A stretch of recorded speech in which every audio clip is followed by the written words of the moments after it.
so many bodies laying around today. I know they're just getting suntans and all that, but it just looks like everyone been through a war or something like that. And with that thought, actually, the first thing I read today was kind of interesting, which kind of related to war and so forth. During these times, there's been more military drones, and this kind of opinion piece here suggested people should stop calling them drones. This one says, stop calling switchblades drones. It's causing policy confusion. I've often heard a lot of people having the same way of thinking actually with this. It says, words matter, especially when it comes to understanding and overseeing new military technologies. That is why it is especially important to be deliberate and precise in how we talk about a new class of aerial munitions, like the switchblade loitering munition, which many, including government leaders, are inaccurately referring to as unmanned aerial vehicles.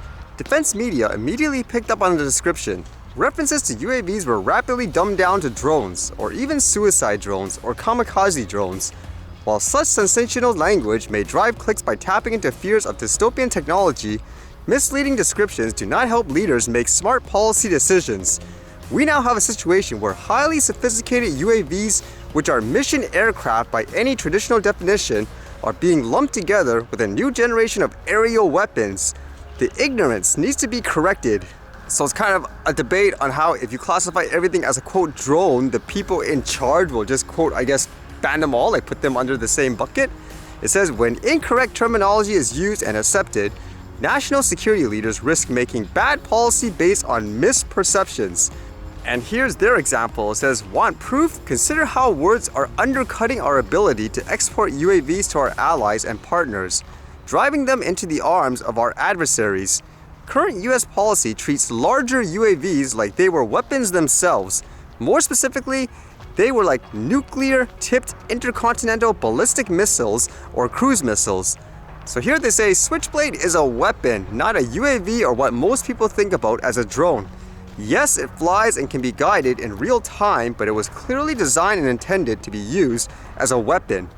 When clear of the launch tube, its folded wings pop out and an electric engine powers up, allowing the weapon to fly up to 25 miles from its launch point. The operator controls the Switchblade remotely by data link, using the camera in the weapon's nose to navigate to the target area. Once the target is designed by the operator, the weapon automatically guides and crash hits itself into the target, detonating the explosive warhead. So in trying to make the distinction, they would say that is a quote weapon in the same vein, I guess, as a missile, for example. And then it says, in contrast, this to remotely piloted aircraft which may deliver independent munitions but are intended to be recovered and flown again and again just like a manned aircraft. The key differentiator is the intention behind how these respective technologies are used. This is repeated reuse similar to a manned aircraft is what distinguishes UAVs from loitering munitions like the Switchblade. So it's kind of an interesting perspective. Do you think people should stop calling, I guess, everything a quote drone per se and start categorizing them differently? Where just because it's remotely controlled, you could, for example, use it autonomously and all that. Should they just get rid of the word per se to prevent confusion, as they say, because whoever's in charge will think, oh, quote drone in their head. So they'll automatically assume it's just, for example, a drone that transports someone, or let's just say someone flying for fun. I kind of have, I guess, mixed thoughts about that because in general, I would say the biggest issue is just the ignorance in general. For example, that while that's true, for example, whoever's in charge will say, well, that's what I think a drone is. So when people use the word, I'll automatically think everything is this. On the other hand, again, I try to think about consistency in life, and when I think about other categories that kind of have the same issue, that's not how you deal with it usually. For example, I'll just say for things like a martial art, for most people, they assume martial art means jumping, kicking, punching, for example. So if there was, let's just say, an ignorant lawmaker, I've used this as an example before, where they say, okay, to make, quote, martial arts more safe, nobody could be within a certain feet of each other. That way you have ample room, for example, when you're doing your kicking and punching. But in reality, a martial art can mean so many things. For example, like judo or jiu-jitsu.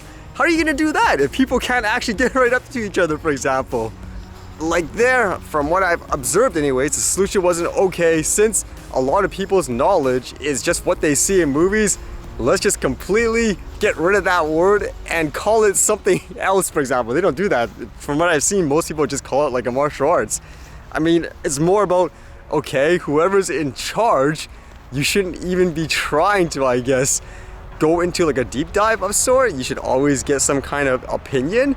So if you are wording that way, saying, oh no, like the person in charge is going to classify everything in the same way. I mean, at first I would ask, why would you have someone who's ignorant in the topic make decisions like for that category per se? That's what I would ask. Wouldn't that be more important? And I thought this was kind of interesting, where a lot of platforms usually have immunity per se in terms of not being held accountable specifically for what other people say, like they could take it down.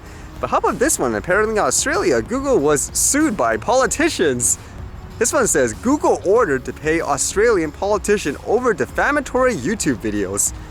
An Australian court on Monday ordered Google to pay a former lawmaker $715,000, which is what? $515,000, I'm guessing US, saying his refusal to remove a YouTuber's relentless, racist, vilificatory, abusive, and defamatory videos drove him out of politics.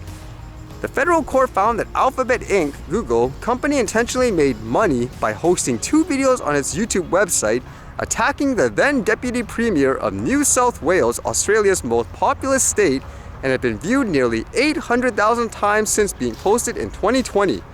The ruling revives the question of how much culpability technology firms have for defamation conveyed by users on their websites in Australia, one of the few Western nations where online platforms have the same legal responsibility as publishers. So it seems like the issue was the person told them to take it down and they didn't. It says they, Google, were advised that those defamatory videos were there.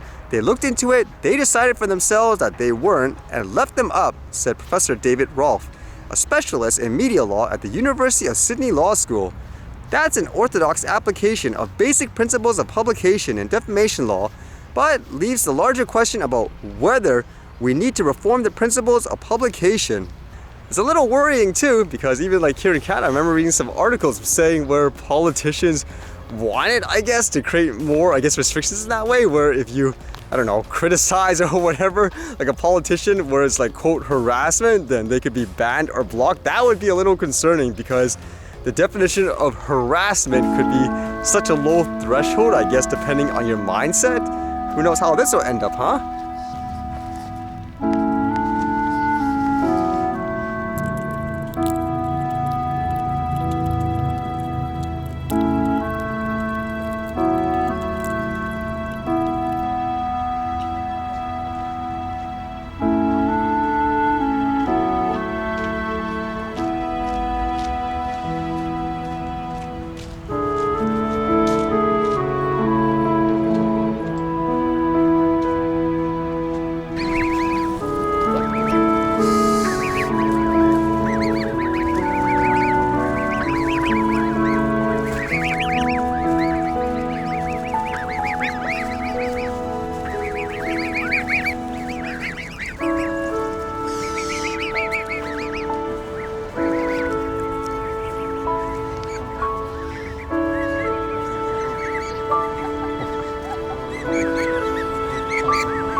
All right, see you guys later.